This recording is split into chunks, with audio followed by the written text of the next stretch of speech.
Historia de Israel y Judá, tema 24, la diáspora judía. Buenos días, buenas tardes, buenas noches.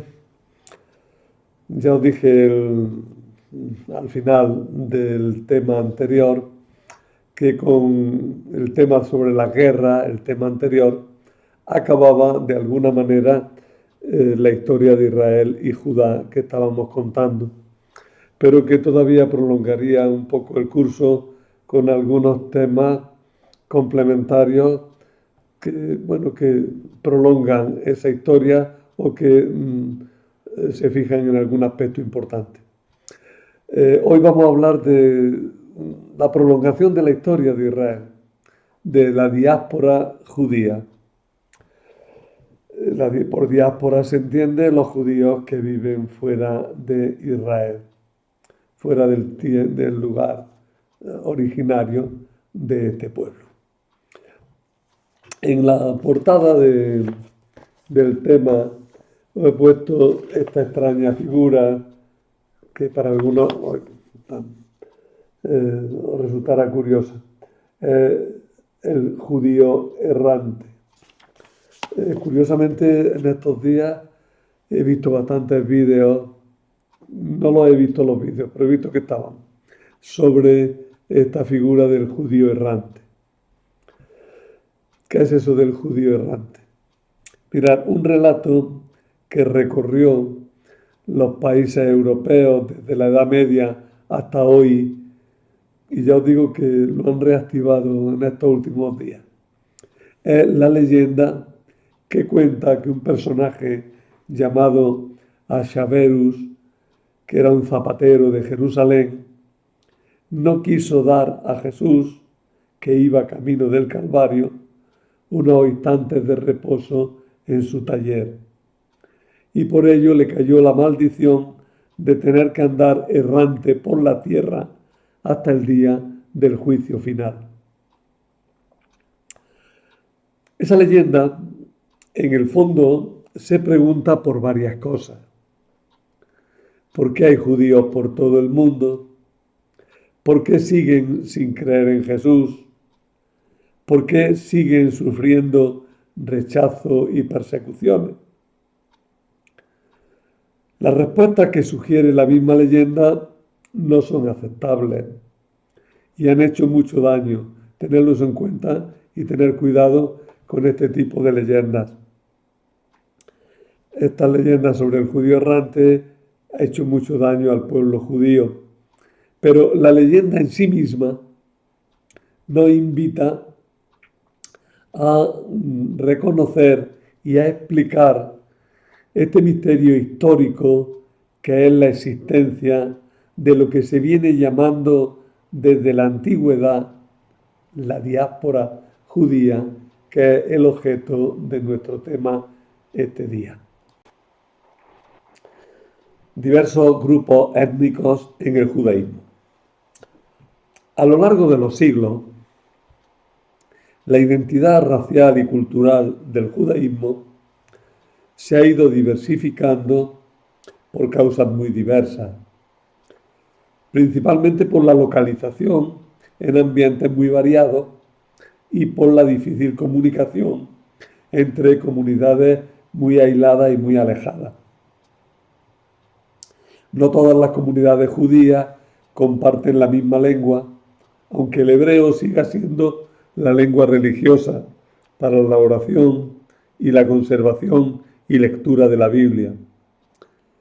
Tampoco comparten el mismo folclore, ni las mismas costumbres, ni siquiera la misma organización. Se pueden distinguir por lo menos 71 grupos étnicos que están así clasificados más o menos oficialmente. Pero sin embargo, 3 son los principales y además son de los que generalmente se habla. Y si me apretáis los 2 primeros. Los askenazis. Askenazi es el nombre que recibían los judíos de Alemania. pero luego la palabra ha seguido para designar de modo general a todos los judíos del norte de Europa y de Rusia. Su idioma es el Yiddish, que es una lengua germánica con mucha influencia hebrea, con mucha influencia también eslava, que se escribe con caracteres hebreos y que mantiene una literatura viva actualmente. El Yiddish no es una lengua muerta, es una lengua que los judíos del norte de Europa, incluso cuando ya se han trasladado al territorio del actual Israel, siguen utilizando y siguen manejándola, ¿no? El Yiddish. La figura del judío Ashkenazi es la de que tiene el sombrero ese redondo grande en la cabeza, un sombrero redondo. Esa es la figura. Y lleva una levita, ¿no? Esa es la figura habitual del judío Ashkenazi, que conocemos. Luego, además de los Ashkenazi, están los sefardíes. Sefarad es España en hebreo. Se llama sefardíes a los judíos descendientes de los que vivieron en España y Portugal, hasta que fueron expulsados por los reyes católicos en 1492. Luego emigraron a todo el norte de África y al Imperio Turco y posteriormente a América. Su lengua es el ladino, una forma del español que suena a medieval. Dicen que es español medieval, no, es español actual ladino, que ha evolucionado menos que nuestro castellano, pero también ha evolucionado. No es exactamente el habla del siglo XVI o del siglo XV, ha evolucionado, pero se entiende, es perfectamente inteligible. Para un español es español, el ladino es alguna palabra rara, la dificultad que supone algún fenómeno fonético. Por ejemplo, que lo que nosotros pronunciamos J, ellos pronuncian Y, ¿no? Dicen los hoyos en vez de los ojos, los hillos en vez de los hijos. Pero en cuanto estás oyéndolo y llevas un ratillo, lo entiendes perfectamente. Es español, aunque hablado de otra manera. Y luego, además de este grupo de los sefardíes, hay un grupo que es menos conocido pero es importante. Son los mizrayíes. Mizrayí o Mizrayim es el nombre dado a las comunidades judías de Medio Oriente, especialmente a las que vivían en Yemen, al sur de Arabia, en Irak, en Persia o en la misma Palestina. Son, simplificando muchísimo, los judíos del mundo árabe cuya lengua utilizan habitualmente. Por tanto, tres grupos grandes y tres lenguas distintas, ¿no? Los Ashkenazis, que hablan Yiddish, los sefardíes, que hablan ladino, y los mizrayíes, que hablan árabe. Desgraciadamente, el ladino, que aún se conserva, pero está perdiéndose a marcha forzada. Está perdiendo una velocidad increíble. El ladino o castellano propio de las comunidades judías que salieron de España. Bueno, vamos a empezar a hablar del tema profundizando un poquito. Bueno, el tema es larguísimo y me figuro que al final pues tendré que dar algún tipo de corte porque tengo bastante material en los apuntes. Lo primero es ver este mapa. Veis Palestina como en el centro del mundo y de ella salen muchas líneas que se dirigen a todos los puntos cardinales, a todos los lugares, no solo del oeste, sino también del este.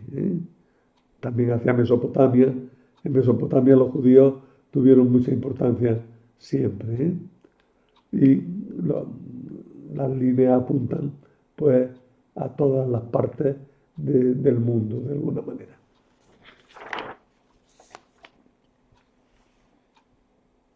El mundo judío del Nuevo Testamento, ya del Nuevo Testamento, no se reduce al judaísmo palestino. Igualmente importante, todavía en la época de Jesús, el judaísmo que vivía por todo el mundo, conocido en aquella época, y que era conocido con el nombre de la diáspora. La diáspora es una palabra griega que significa dispersión. Está relacionada con la palabra spora, que significa semilla, y evoca el resultado de la acción de un sembrador de trigo que ha esparcido las semillas por su campo. Y va echándolas, ¿no?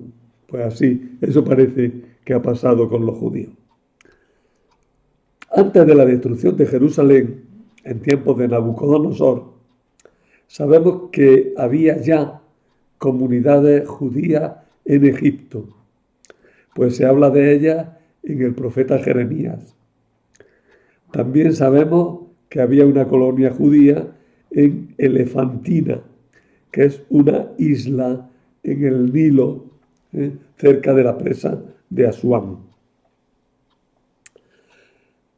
El hecho es que en tiempos de Jesús, como consecuencia de las antiguas deportaciones masivas de los siglos VIII y VII y VI antes de Cristo, llevadas a cabo por asirios y babilonios, y luego de las más recientes, como el traslado a Roma que hizo Pompeyo de numerosos prisioneros de guerra, y sobre todo como el resultado de migraciones voluntarias, pues tanto el mundo oriental como el mundo grecorromano se hallaba cubierto por una espesa red de comunidades judías a la que ya hemos dicho se llamaba de forma genérica la diáspora.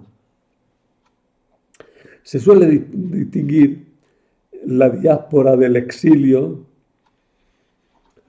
forzada y la diáspora voluntaria.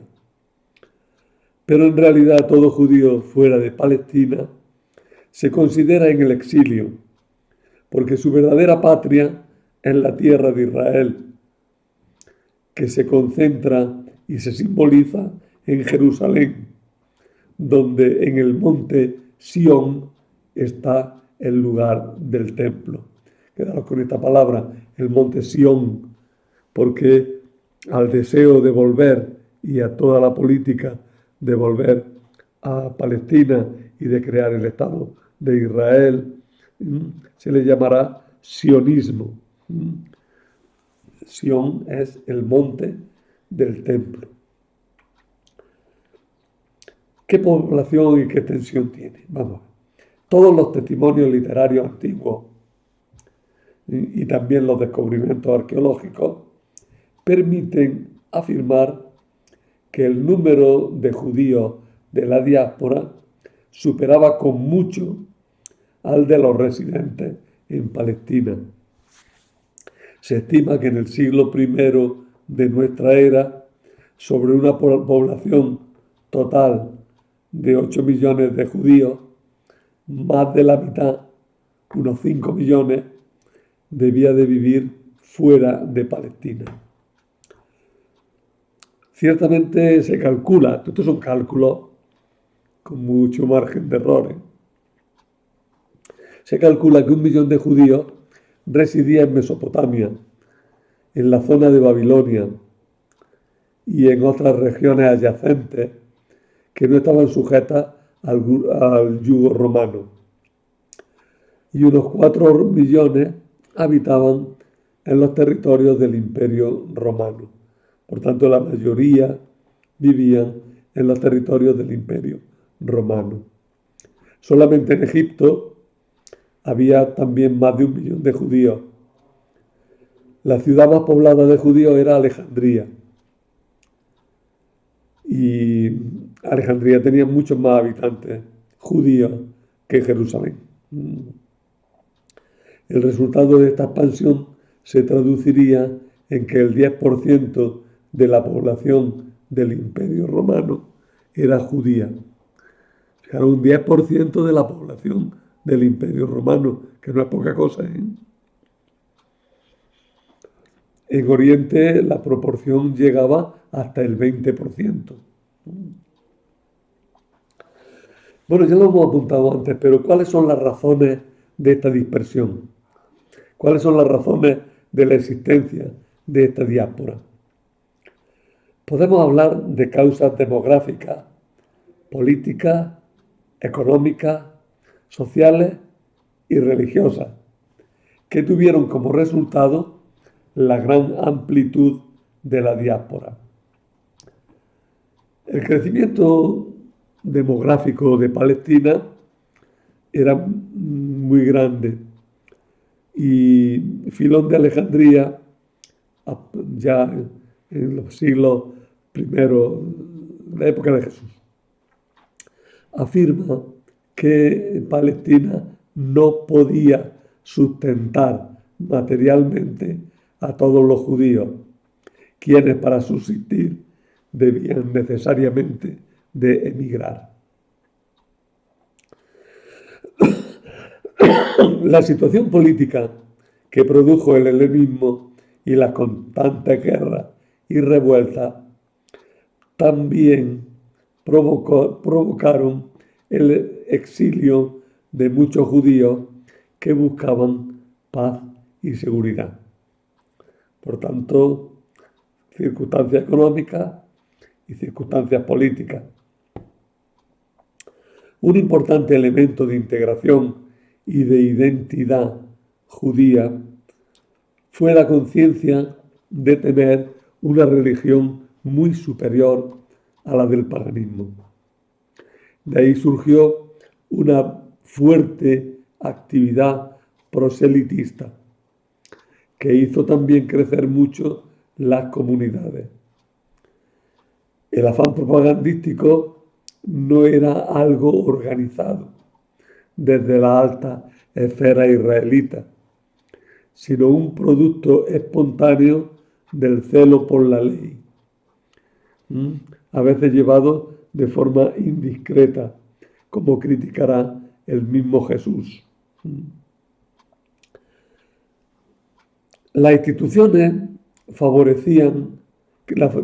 que favorecían la identidad y la cohesión de los judíos fueron principalmente la sinagoga, la hospitalidad y la endogamia.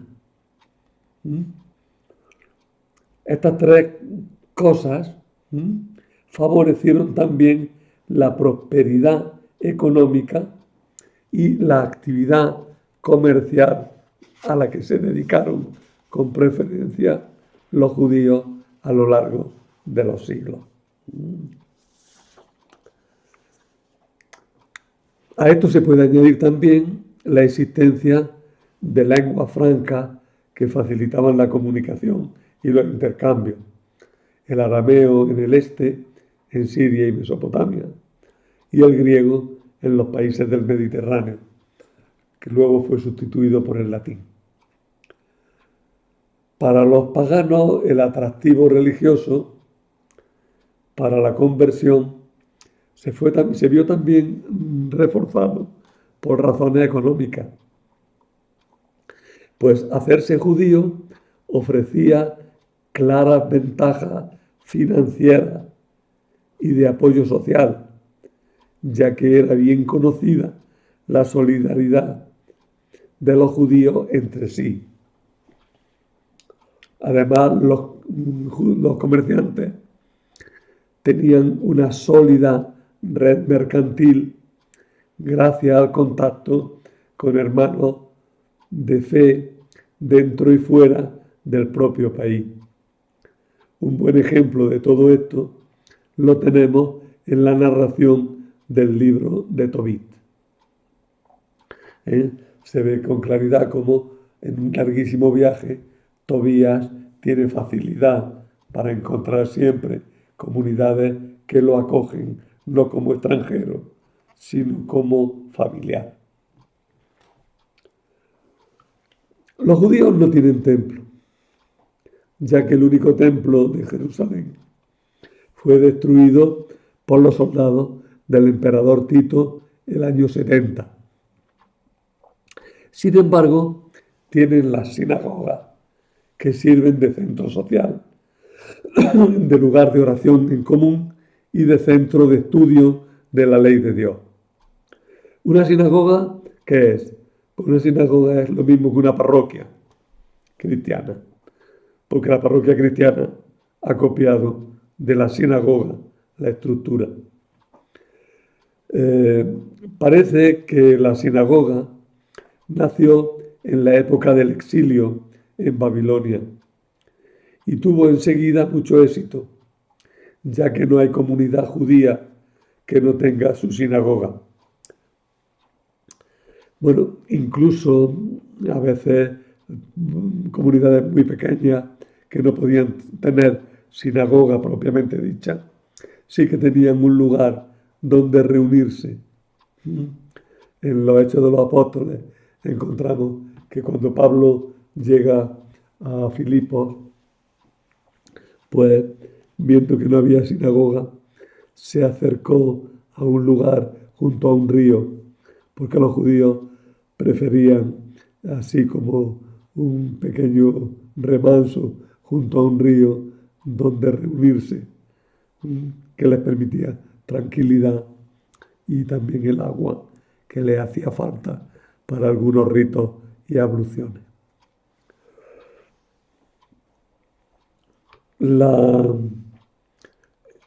la época de Jesús, además de las sinagogas, en las diversas localidades,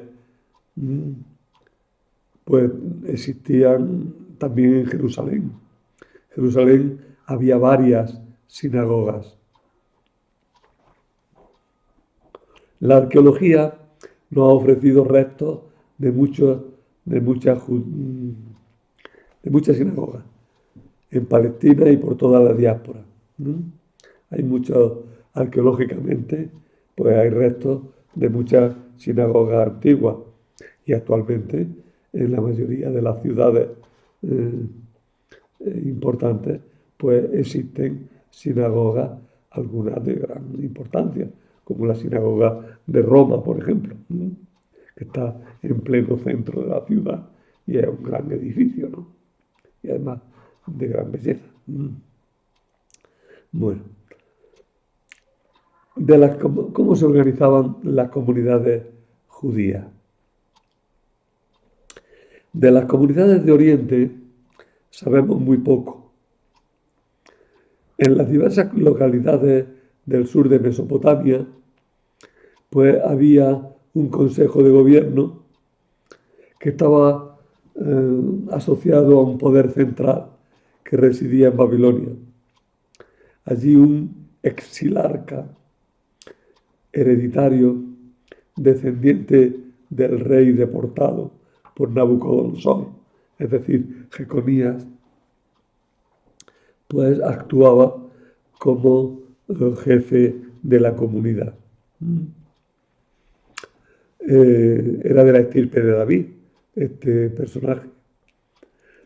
En la época griega, también en esta región, conocemos la existencia de colonias militares judías, a las que se les llamaba catoiquías.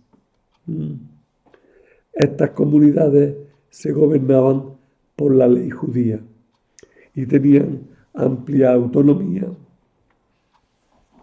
y independencia, ¿no?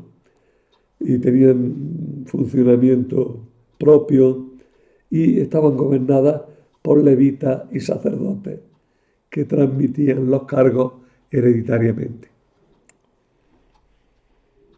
En el mundo grecorromano, las comunidades judías también mantenían cierta autonomía, igual que otras asociaciones de emigrantes de diversas regiones. Los judíos eran considerados como metecos, es decir, extranjeros dentro de la ciudad, pero gozaban de ciertos privilegios y de cierta jurisdicción propia. En Roma, la organización de la comunidad reposaba sobre la sinagoga, que estaba presidida por un jefe religioso con poderes judiciales y un cierto número de funcionarios ejecutores. En otros lugares fuera de Roma, las sinagogas tenían también un jefe, un arquisinagogo, pero su tarea se circunscribía al aspecto religioso o intelectual, siendo lo judío y administrativo tarea propia del arconte o arconte y sus funcionarios subalternos.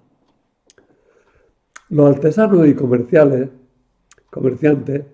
estaban organizados en gremios y la comunidad judía como tal poseía edificios de administración, de reunión propios aparte de la sinagoga.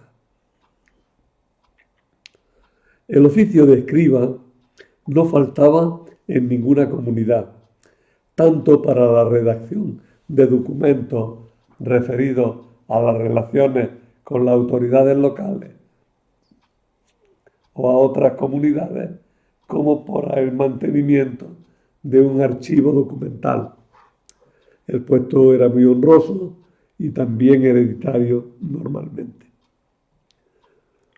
En Alejandría, al norte de África, había una fuerte comunidad judía desde la fundación de la ciudad por Alejandro Magno. Y allí se asentaron cuando se fundó la ciudad. Por tanto, los judíos pertenecían a los grupos fundadores de la ciudad de Alejandría. Quizá por esto en Egipto se llamaba a veces, tal vez con algo de humor, a los judíos los macedonios. Por eso de que habían estado ligados a Alejandro Magno. En la época de Calígula, del emperador romano Calígula, eran unos 100.000. Es una población muy grande para la época, 100.000 habitantes, aunque Alejandría pues tendría, no sé cuántos tendría, pero más de 300.000, era una ciudad grandota, ¿no? Pero un tercio de la población, o un grupo muy grande, dentro de una población muy grande, era una población muy importante.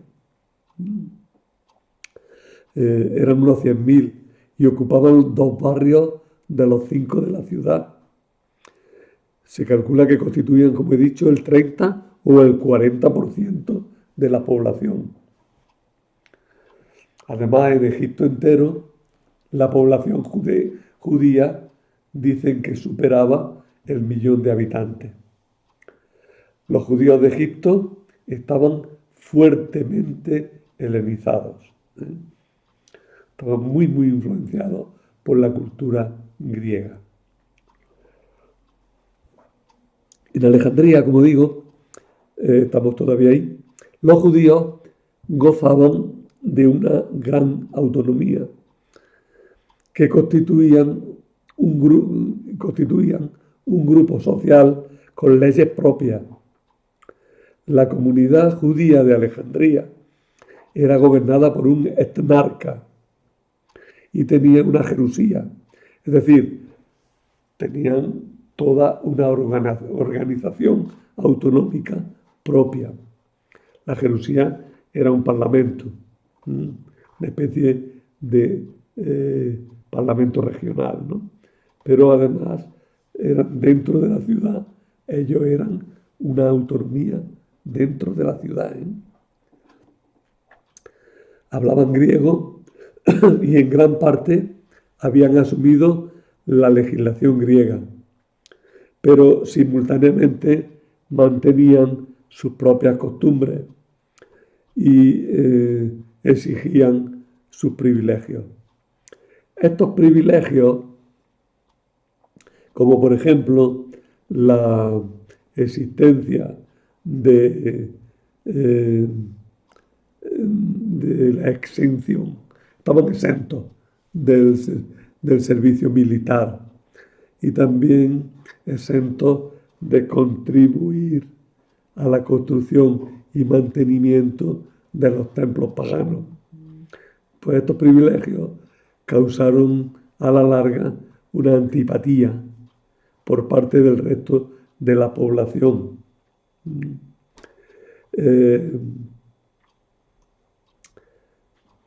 El hecho de que también formaran una comunidad compacta, cerrada, pues todo eso provocaba antipatía y reacción fuerte de rechazo de los otros ciudadanos. Y por eso las relaciones de la comunidad judía con la comunidad griega en Alejandría fueron muy malas. Estaban continuamente peleados. Había algarada a cada momento y fueron un dolor de cabeza para los gobernantes romanos de la ciudad. Los choques eran constantes, la envidia y rencillas iban acumulando rencores que estallaban en violencia abierta en muchas ocasiones. Conviene que hablemos un poquillo de un personaje que fue importante en esta comunidad de Alejandría. Este personaje fue Filón de Alejandría. Se suele poner siempre esta representación. A ver si lo centro bien. Este Filón.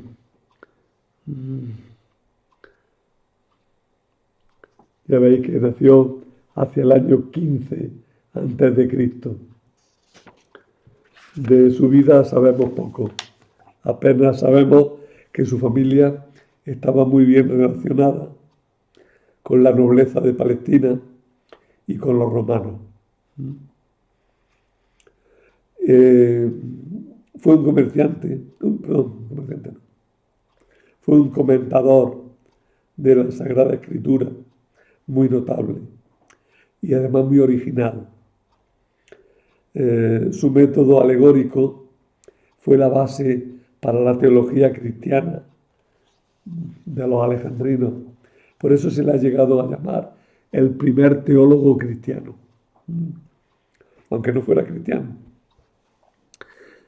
Él nunca abandonó el judaísmo, pero su teología abrió el camino para la teología cristiana, tal como se desarrolló en Alejandría, que tuvo tanta influencia en la teología cristiana en general. Filón afirmaba que más allá de la letra del texto bíblico hay que buscar su sentido profundo, que se alcanza por la fe y por la contemplación, usando los instrumentos gramaticales y lingüísticos que se habían desarrollado en el entorno de la biblioteca de Alejandría. Por ahí algún libro o algún artículo que conocí se llamaba Filón a la fe por la gramática. Es decir, en él los estudios lingüísticos, los estudios hermenéuticos, muy relacionados con los estudios propios del helenismo, que se concentraron en la biblioteca de Alejandría, pues tuvieron mucha importancia. Fue un apologista muy destacado, que defendió a los judíos con entusiasmo y entrega, tanto por escrito, respondiendo a los ataques que circulaban en contra ellos, como comprometiéndose en misiones peligrosas ante las autoridades romanas. Él mismo cuenta una expedición que fue a Roma para entrevistarse con Calígula. Y llegaron, lo admitieron audiencia y Calígula estaba en el jardín y pasaba de ellos, ¿no? Y de pronto los miró y les dijo: vosotros sois los que os negáis a darme culto y reconocerme como una divinidad. Los judíos se llevaron un susto de muerte, claro. Lo cuenta Filón. Pero la cosa se disolvió bien, por casualidad, porque Calígula, que no estaba en su peor día, los miró despreciativamente y les dijo: me dais lástima. Y se fue para otro lado y ellos tuvieron que dejar la embajada sin éxito, sin conseguir sus propósitos, pero por lo menos habiendo salvado la vida en un momento difícil.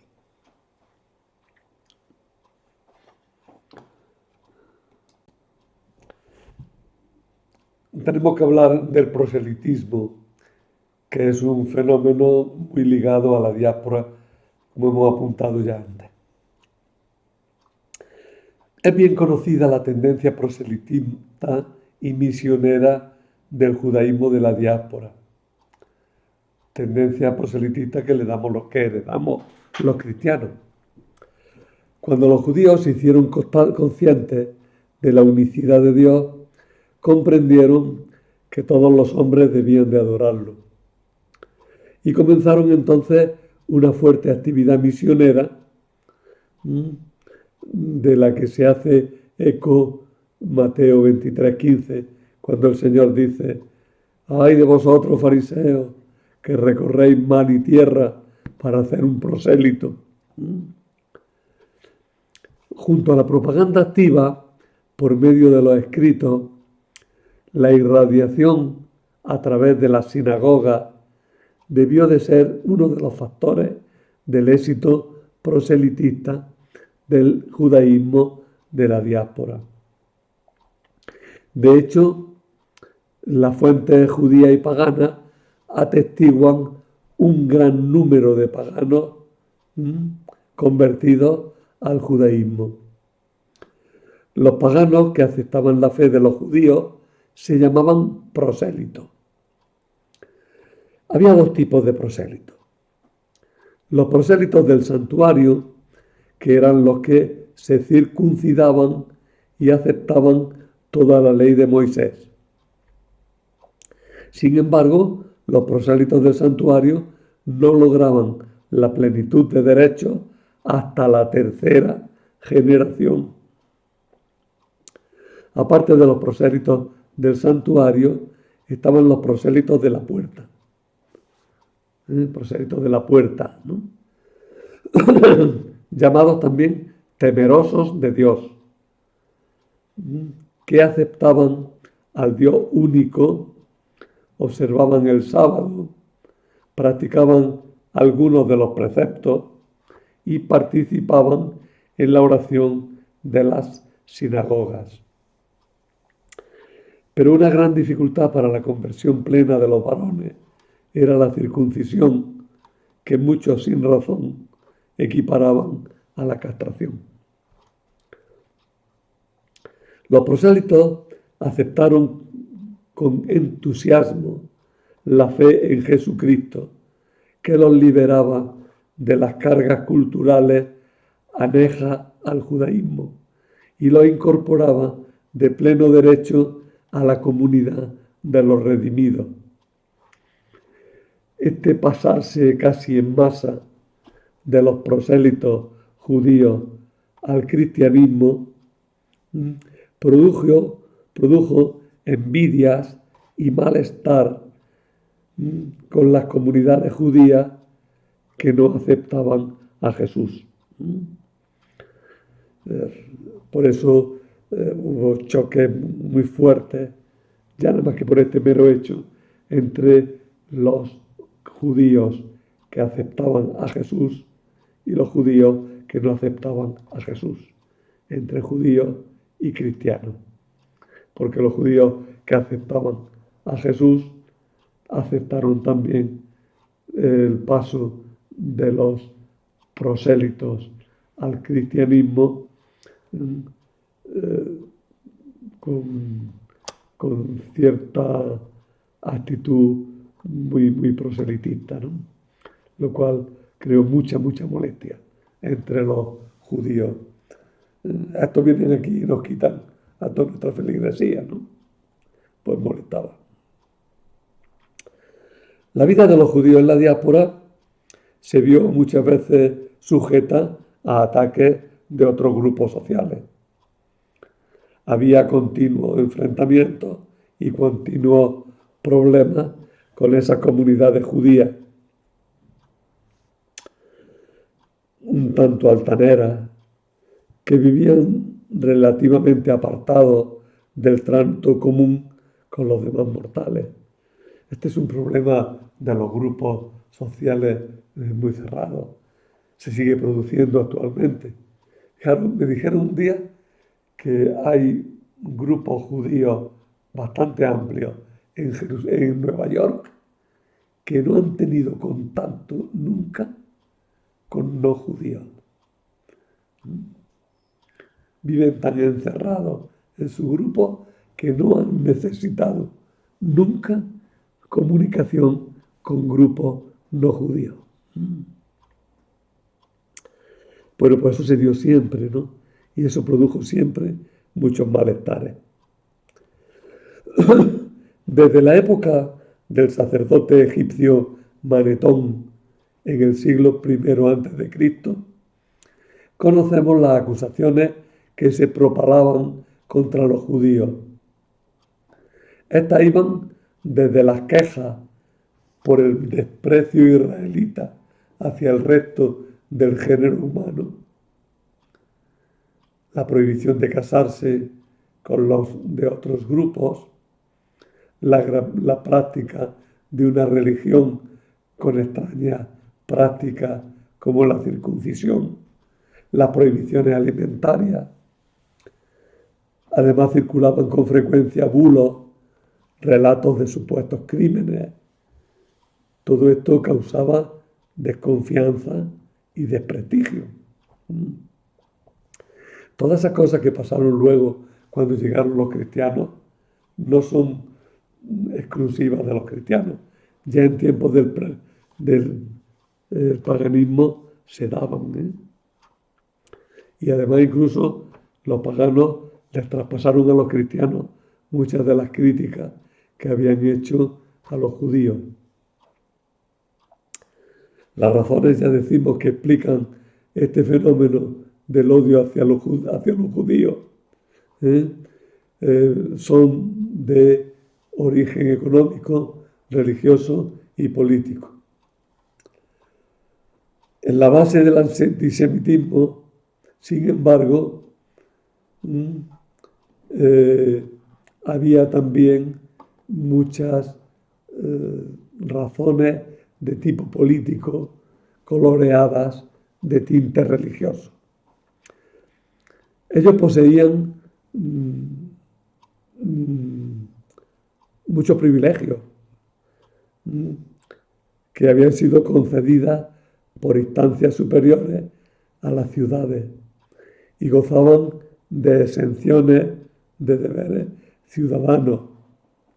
Por ejemplo, no podían contribuir con dones económicos a la construcción y mantenimiento de gimnasios, de juegos atléticos, de templos, de otros edificios públicos, pues sería colaborar con la idolatría. Los judíos en general no querían aceptar, en general, porque algunos sí, pero en general no aceptaban cargos públicos, porque la religión oficial pagana y sus deberes eran inherentemente conexos con el desempeño de tales cargos. Tampoco podían integrarse plenamente en la ciudadanía, tanto griega como romana, puesto que ello era incompatible con una lealtad plena a su religión. Sin embargo, algunos sí que por amistad o por favor de los poderosos alcanzaban puestos muy altos, y esto era todavía peor, porque se los veía como intrusos. Los judíos eran sentidos como un cuerpo extraño, y el antisemitismo no fue más que la expresión de una profunda falta de entendimiento entre dos comunidades y del poco deseo de asimilación que el grupo judío mostraba hacia el pueblo con el que convivía. Ante los ataques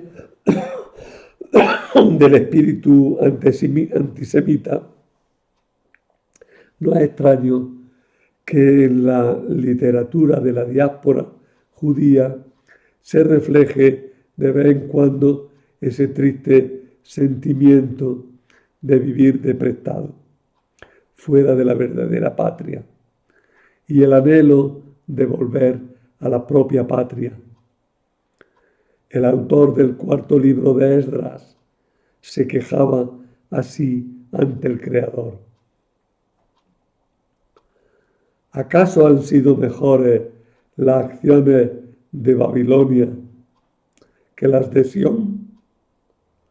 ¿Ha habido algún otro pueblo que te conozca aparte de Sión? Si el mundo ha sido creado por nosotros, ¿por qué no poseemos nuestra propia tierra? ¿Cuánto habrá de durar esta situación? Pero al mismo tiempo había otros judíos que se consideraban felices en la diáspora, ¿no?